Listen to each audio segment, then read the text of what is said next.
listen over. You a queen when I less than I'm a gozy.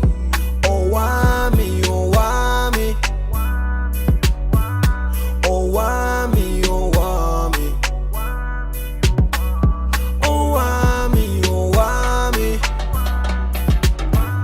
Owamie, Owamie.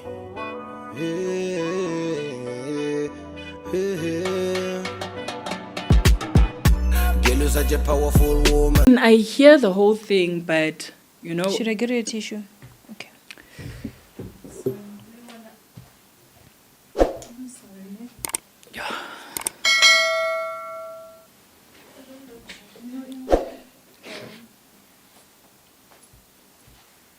Thank you.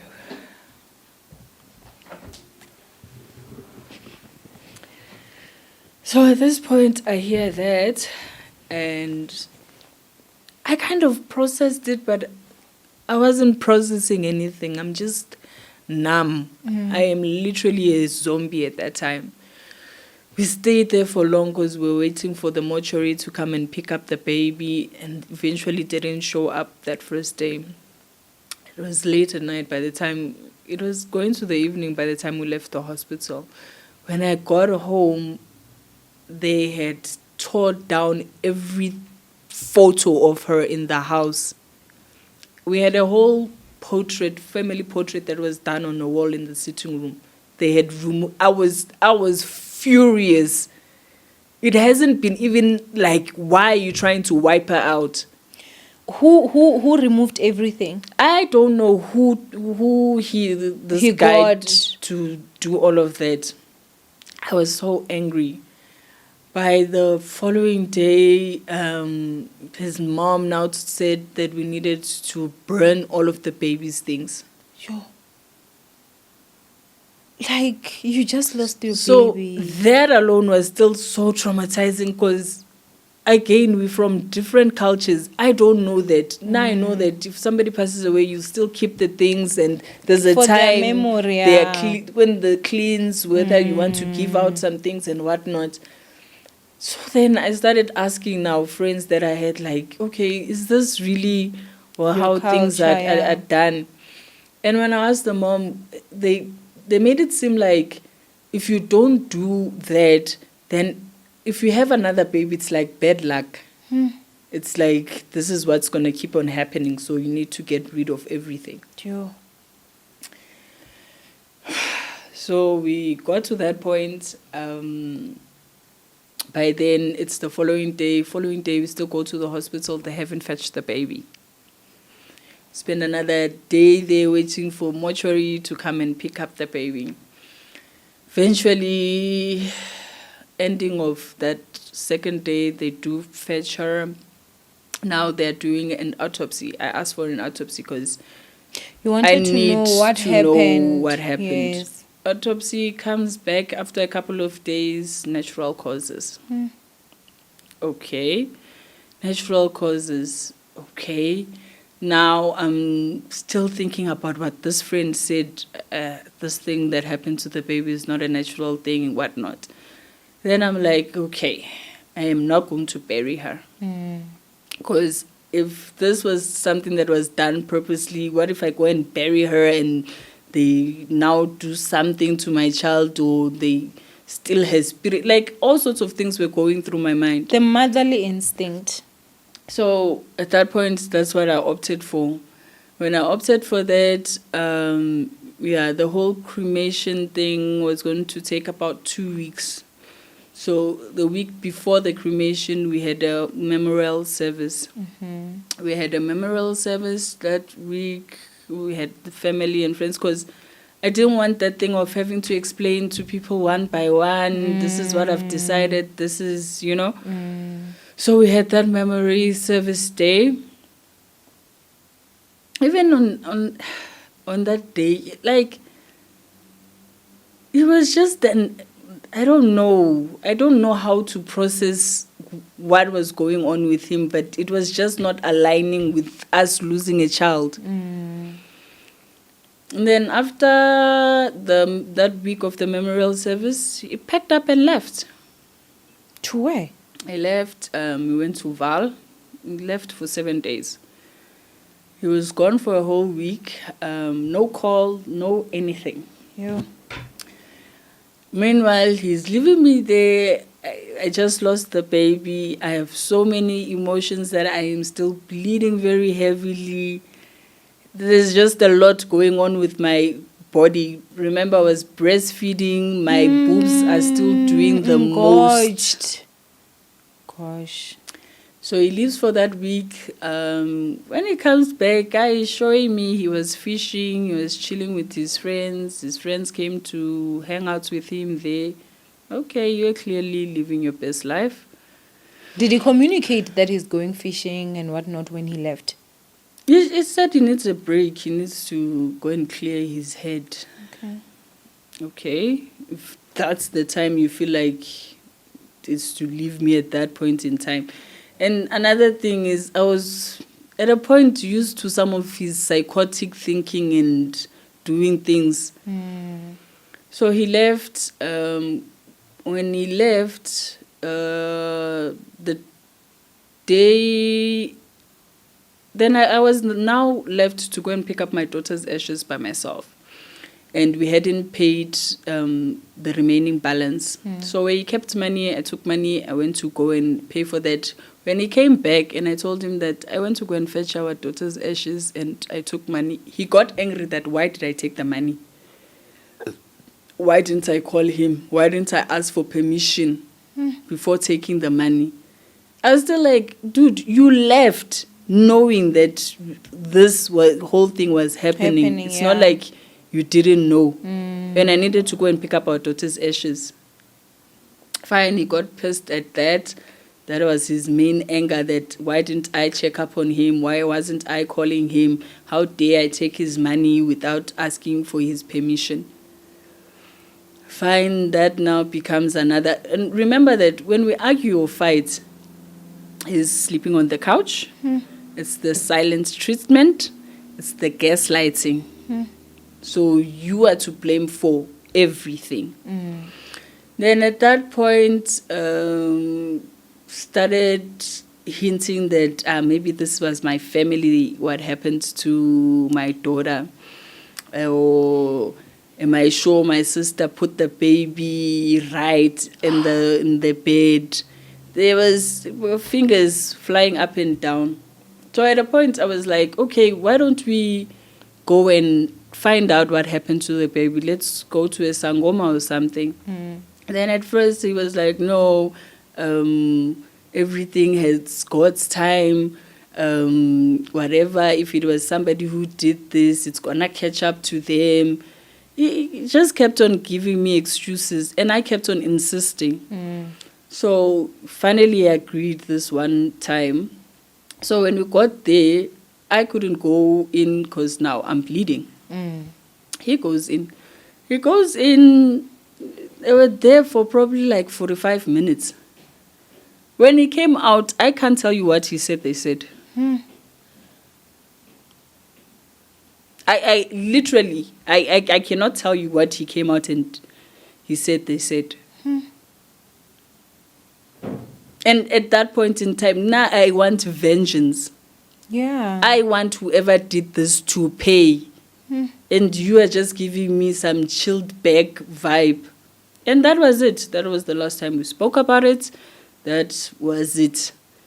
Then from there, it was, I need to get over it. I need to stop crying at home. I need to stop mentioning her name. Like, what is it going to take for you to just forget? Move on. Yo. What do you want? Do you want an upgrade? Do you want a car? Do you want... I know to another person, if you don't have a child, you won't understand. Losing a child, there's nothing that you can buy me to replace that. And there's nothing that's going to stop my tears because I have some fancy car or some designer cloth. Or why can't you just let me mourn my child in peace? Why is it an irritation to you that I'm mourning my child? Firstly, everything got burnt.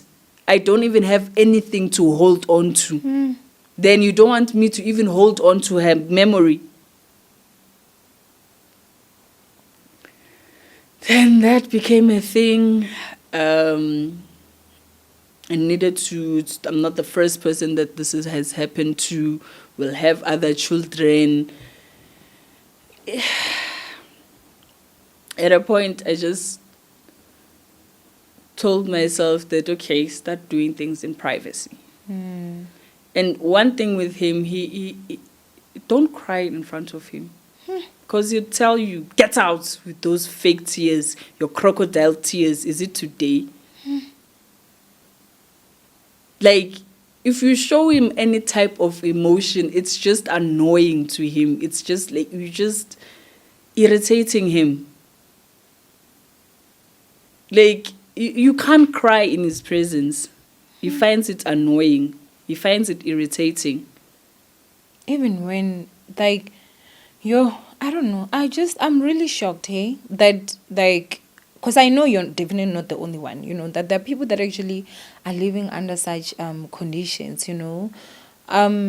Obviously, now let's also then move to the part of the video where you were saying that you were alleging that he sacrificed your daughter. Can you please tell us, like, how did you get to that conclusion? Okay, so fast forward to this 2024. 2024 now, things have never been right in Jay for over the years and whatnot.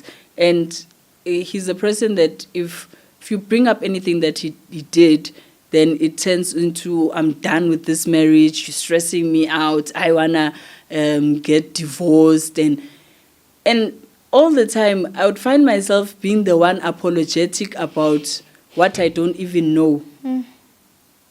Because immediately you bring up anything, he's done. He's tired of this marriage. You're always complaining. You this, you that. You're accusing him of cheating. He's not cheating. He's not. Even if you bring him the slips and show him that, is this not you talking to this girl? Is this not you giving this girl your number? Is this not you sending you her address? It will turn into, why did you go through my phone? And remember, his phone was like, technology to this guy, bruh. There's things that he would make sure that you don't see anything on his phone. He would hide his message. So if a message enters his phone, you don't see anything. If a WhatsApp enters on his phone, you don't see anything. A professional. At a point, I'd tell him, like, you're always accusing me of cheating, of doing this, of doing that. If I ask you right now to open your phone and I give you my phone to open right now, you won't. You will refuse. And you'll be like, why are you so obsessed with my phone? What's this obsession of yours that you have with my phone? Even you, I know that you've cheated. And I have the proof. Okay, bring out your proof. Proof will never come out. But he knows for sure that you've cheated. So fine, to be exact, in April, is it April? Yes.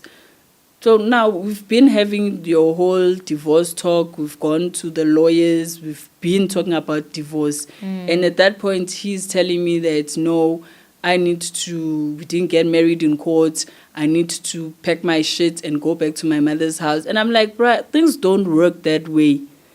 Then he was like, no, I can leave everything for you. The only thing that I want is my son.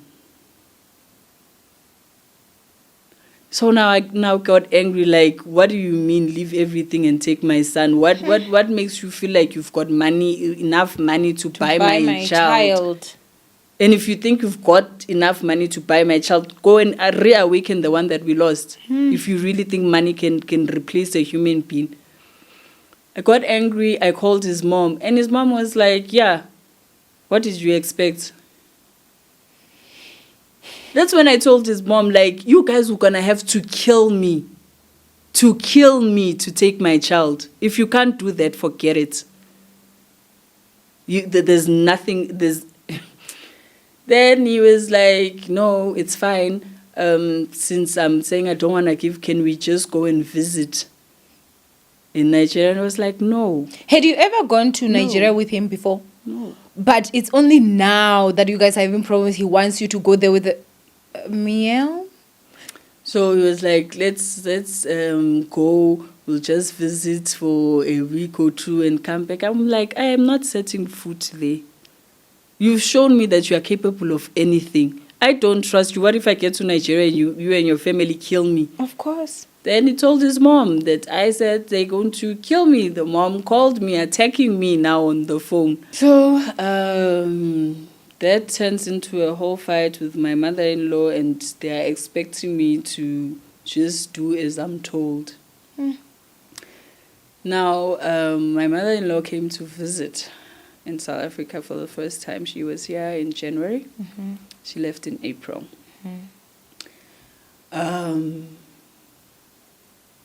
She came ending of January. And okay, she looked like a nice woman. We talked, but there was a fight that happened. We had an argument, me and this guy, and like we're not talking. And now I'm used to it, because now the tricky part for him is he can't do the things that he normally does when his mother is around. Yes, yeah, which is sleeping in the couch and whatnot. So we're still sleeping in one room, but we're not talking. So about a week goes by, we still, because a guy is very resistant. He can be quiet. But is he eating food in the? Would he be eating food in the house? Now, that's another tricky part, is if you cook, he's not going to eat the food. But if you don't cook, it's if a you problem. don't cook, he'll now curse you out for not cooking and how you're a terrible wife. So there's no running away from it. You cook, he's not going to eat it. So you have to just throw the food. It's a thing. It's a thing again. Then his mom now, after us not talking for a week, the mom now calls us. Is like, if we're not going to tell her what's happening, she's not going to eat. Like, she will go on a hunger strike. And best believe she can stay there for a whole month without eating.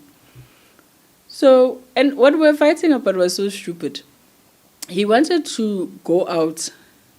Your mom has been around. We are not having any nightlife or anything. So it's like he wants to go meet up with a friend, one of his friends that owns a club. And I'm like, can I come with you? And that's another thing. This particular friend, I was never allowed to go there. Like, don't even try it. So that day, on our way back from our club, we go home. Hi, he's tired. Because I'm already asking him, can we please just step out? I just need some fresh air. No, he's tired. He wants to go home and rest. This, that, and the other. Then when we get home, person relaxes. Around 10 o'clock. He wants to go out. Guy gets up, getting ready. And then where are you going? I'm going to see a so friend. Can I come with? No. Why is it that you always want to be attaching yourself? Can't I get any breather? Can't I just step away from you? If you go out with your friends, do I ask you to come along? Which friends? Then that becomes a whole fight. That's how we started not talking. Okay. Because now I wanted to follow him. Then he now explains to his mom that I want to cage him. I want to tell him what to do. I'm always following him around like a lovesick puppy. It's irritating. He needs his space. Moreover, I'm not even a good wife. All these things that she's been seeing is just me pretending. So he curses me out in front of his mom. Then I curse him out now. His mom is there now. We are battering words back and forth. So at a point, his mom is like, no, I should be the one keeping quiet. Why can't I listen to my husband? And so fine, I storm out, enter my car, I drive off. Then when I come back, it's going down. Now I've done a taboo.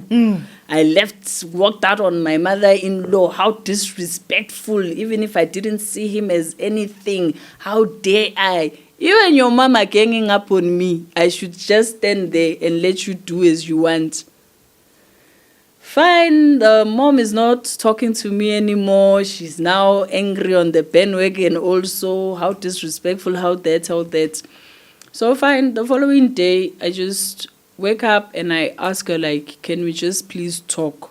Just the two of us. Because, mind you, since she got here, it's not like we've had any heart-to-heart talk. So fine, I ask her, like, can we just maybe sit in the car? So she agrees. We sit in the car, we go outside, we enter the car, we sit in the car and we talk. Now, what shocked me is the mom now told me about his dad and how their marriage was like. We were in the car for over 4 hours talking. The things that she said, that the type of man the dad was, I was literally seeing this guy like, that's exactly who he is. This is who I'm living with. Yeah. But then now what shocked me is when I now asked the mom, but didn't you feel like that was wrong, that was a bad treatment? And don't you feel like your kids need to have learned to be better than that instead of being the complete version of that person? If honestly your kids saw you suffering, saw you going through all of these things, mind you, this guy is the last born of 9 kids. So by then, he never really got to see. You understand? He's the last born. He never really saw those sides to his dad. Yet he acts exactly like him. Okay, so now let's get to you and your, obviously at one point your mother-in-law had to go back to Nigeria. Yes. Okay, and now you and your husband try things and things are now not working out. They're even worse. Okay. At this point. Yeah. After my mother-in-law leaves, things are worse. Yeah. She leaves first week of April. And then it's almost as like him just seeing the sight of me annoys him. Just looking, like me breathing is now an irritation. You know, like it was almost like he's done with the pretending. So now things are really bad. We're not talking. It's you do this, you do that. Then at this point, he had now told me that I need to actually pack and leave. No, he now started with I shouldn't be attending business meetings with him. Or if I'm at a business meeting and I want to say something, I shouldn't say anything. I should now talk to him, which is part of his mom's advice before she left too. Then I now asked him, like, I don't get it. If we're in a business meeting, if I feel like what they're pitching does not make sense, that's what I voice about. And anything that I'm doing in the business is to better the business. I don't understand why you feel threatened by me having an opinion or fixing things. Because at first, with movies and stuff, I'm there doing makeup, I am there feeding, I'm cooking, I'm doing all of these things, and I'm not even getting a salary. I'm not getting paid. If they are shooting cross-night, I am there cross-nighting. And all I get is sharp. Or you didn't do this right, or you're not good enough, or you're not... And if you now mention to him, like, but I've been here through this and this and this. Oh, so now you're counting for me, keeping scores. There is no winning with him. You talk, he gets angry. You keep quiet, he's angry. That are you plotting and planning against me as you quiet? So now, things are just terrible.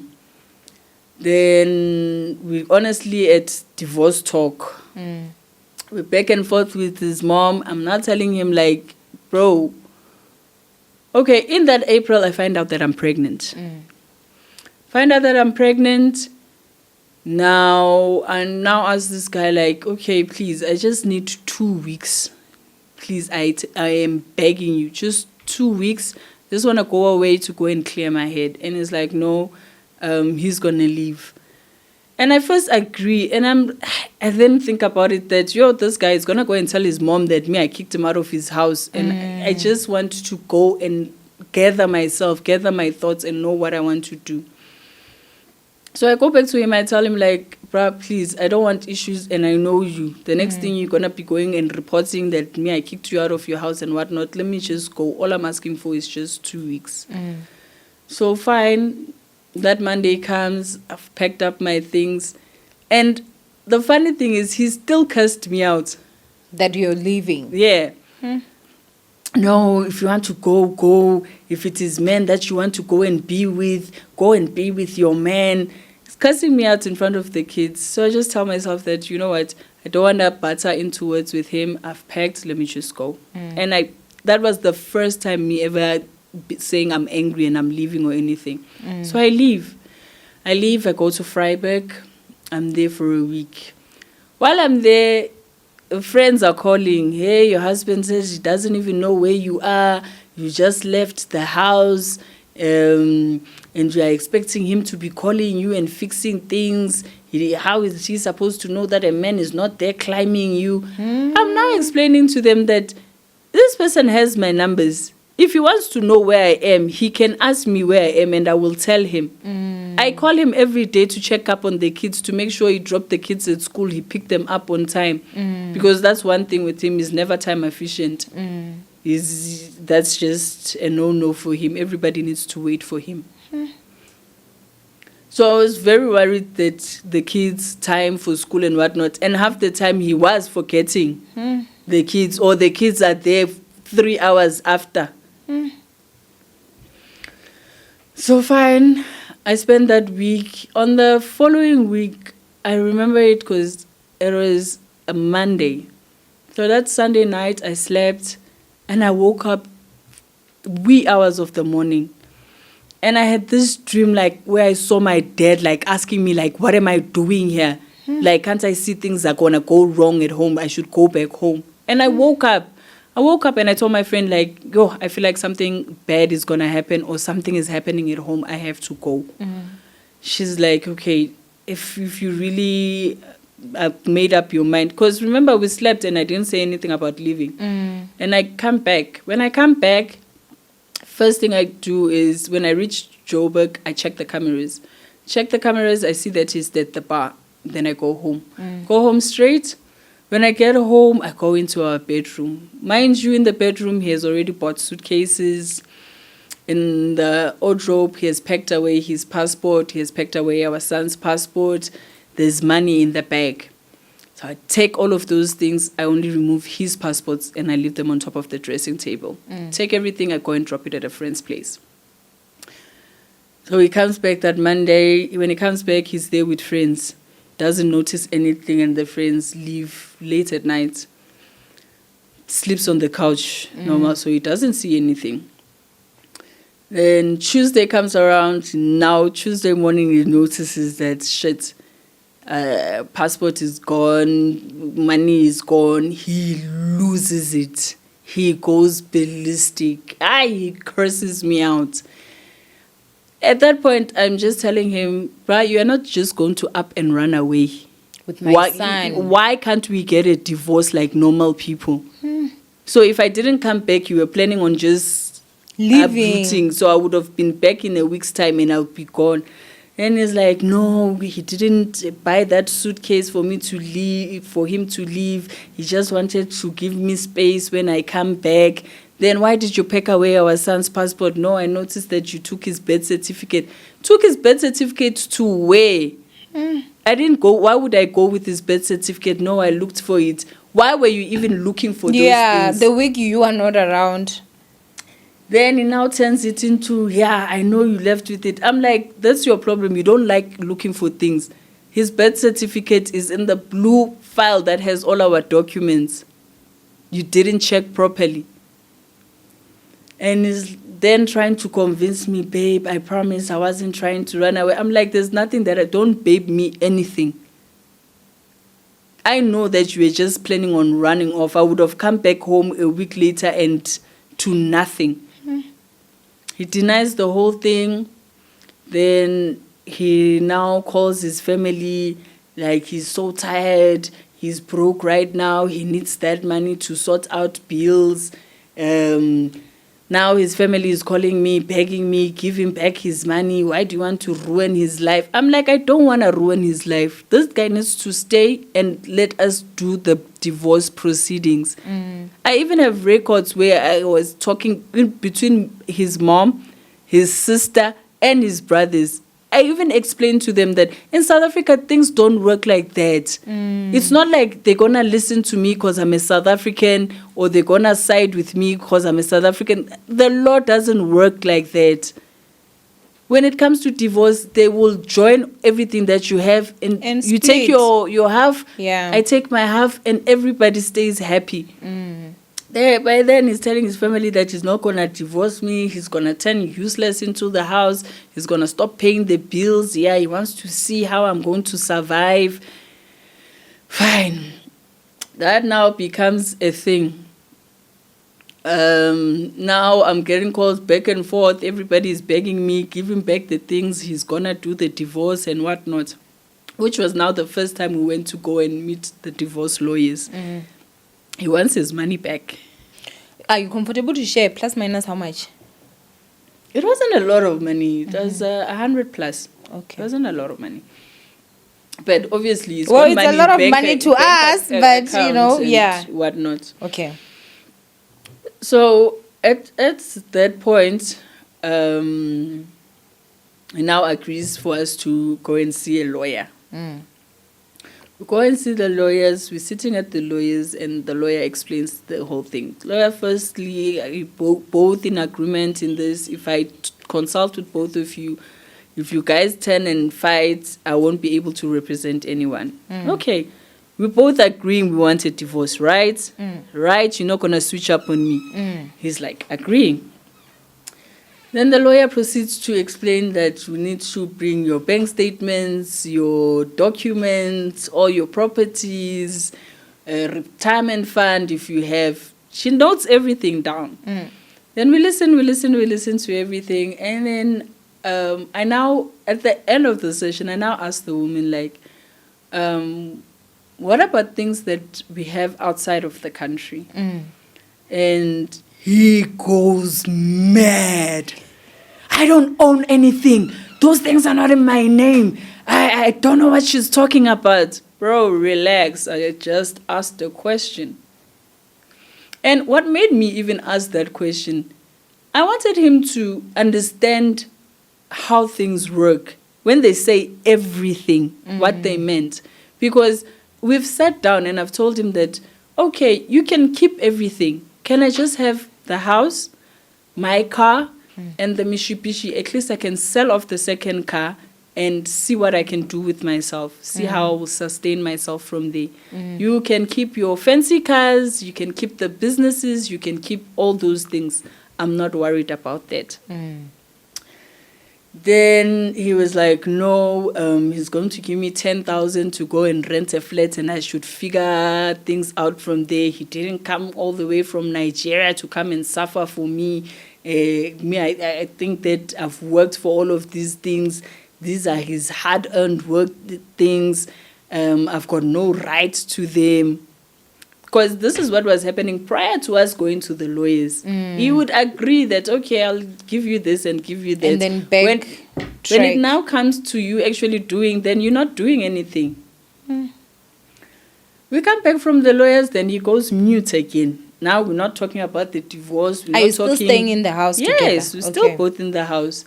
Nobody is now talking any divorce thing. Now I constantly have to ask, what's happening? Are you talking to the lawyers? When are we going to start the process? Yeah, why are you so in a hurry? What's the haste? You think I don't want to get divorced from you? I also want to get divorced from you. Okay, if you really want to get divorced, then let's push on with the divorce. Then he's mute. He's now mute and now start talking to my mom. This is what's happening. Her mom is like, what if this whole thing is just, is Qito or some spiritual thing? Don't you think you should go and consult? Okay. And at first I'm like, Ma, it's the same thing. I know this guy is not capable and it's not like I am leaving him for anything. He has no compassion. Aganazwelo. akananembeza. You know, when somebody can't feel your pain, can't process any form of emotions.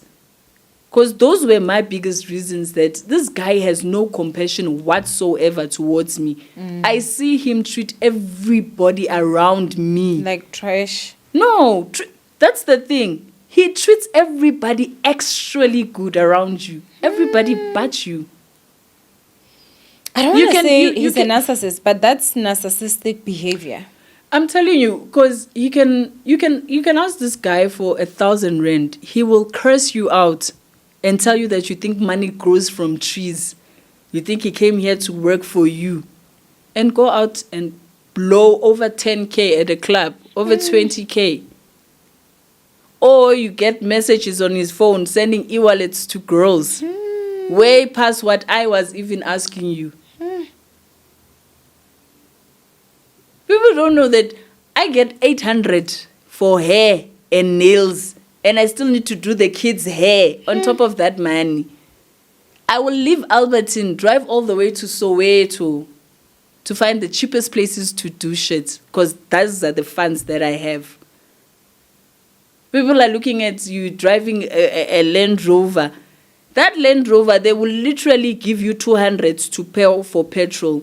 Even when I asked him that, like, why is it that you never put a full tank for me so you can go around and be jolling? Sure. So he puts petrol that he knows that it will take you from point A to point B. Meanwhile, There's at the same time, he doesn't allow you get a job so that you can be financially free. And he'll tell you to go and get a job at his convenience. Like, if he's pissed today, you must go and find a job. But had you ever, like, let's say he tells you to get a job today, tomorrow you wake up and you say you're going out to look for a job? I have. And what would be his reaction? There was a time, this guy, I kept, because now he wasn't taking care of my daughter, I do that by myself. So normally what I do is I'd enter your stock files and whatnot. So I'd chip in every month, and I know that, okay, this I can buy your June clothes, this I can buy your uniform, this I can do the stationery and whatnot.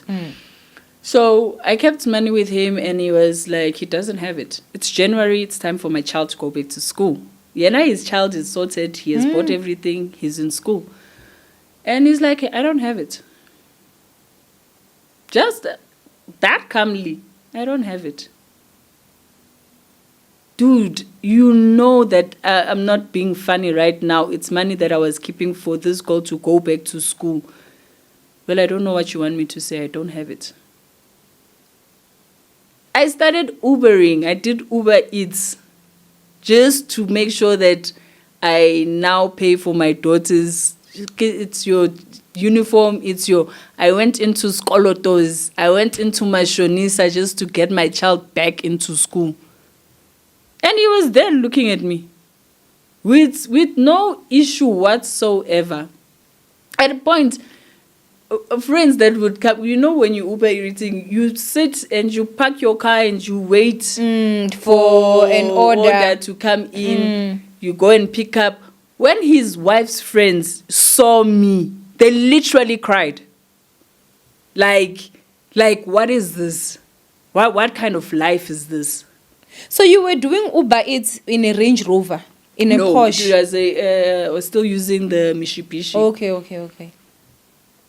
I was still using the Mitsubishi. And now, funny thing is, I'm delivering food in a Gucci top. Wow. I'm climbing up the stairs, picking up food from McDonald's in a Elvis sneaker. Wow. Even who is tipping you is confused. Yeah. Some would even ask me like, and then I'll be like, girl's gotta do what a girl's gotta do. It is what it is. Did you, like, okay, because at that time, obviously, you did say that you had to end up even going to Mashonisa and whatnot. Did he ever give you back the money? No. Eventually, I sorted out the problem, and that was that. Okay, so now let's talk about, now he has moved out. How did you find out that, the allegations saying that... allegations came... Okay. So when my mom now advised me to go and consult, I did. I started my consultation on a Saturday. I went to one place, it's a Saturday, tell me everything. I come back, I tell my mom, this and this and this and this is what they said, and my mom is like, no. Hey, let's make sure. Let's be sure. So first place is a Sangoma. Second place is a church. Third place, it's what do you call it? Amasonto moya. Okay. Like they wear white clothing and stuff. Yeah. Okay. So when I now go to the third place, this is on a Tuesday. Go to that place on a Tuesday. There they delve in. They are now giving me my life by year to year. 2017, this is what happened. 2018, this is how most miscarriages, you were not seeing them because it would be like a month into or 2 months into, you just feel like your period skipped and then you start bleeding and you think it's normal. This guy is a ritualist. They still said, like, the part that killed me the most was when they said, your child is dead in Ngenyama, but spiritually, she's alive and working for his father. And it is a secret that he is willing to die with.